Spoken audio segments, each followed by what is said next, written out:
దేవుణ్ణి ప్రేమించడం అంటే ఆయన ఇష్టాలు ఎలాంటివో కూడా మనం తెలుసుకోగలగాలి. మనల్ని ఎంతగానో ప్రేమించి అన్ని విషయాల్లో నడిపించేటువంటి దేవుని యొక్క హృదయాన్ని, ఉద్దేశాన్ని మనం ఎరగాలి. నిర్గమకాండం 23 అధ్యాయము 20-21 వచనాలు చూసినప్పుడు, ఇదిగో త్రోవలో నిన్ను కాపాడి, నేను సిద్ధపరిచిన చోటుకు నిన్ను రప్పించుటకు ఒక దూతని నీకు ముందుగా పంపుచున్నాను.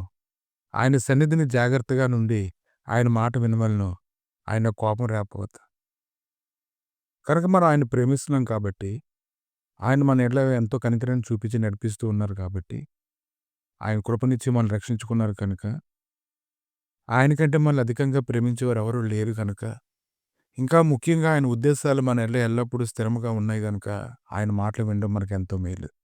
కొన్నిసార్లు అర్థం కాకపోయినప్పటికిని, ఆయన ఏదైతే చెప్పారో అది చేయడం ద్వారా మనం ఎంతో సంతోషాన్ని మనం పొందుకుంటాం.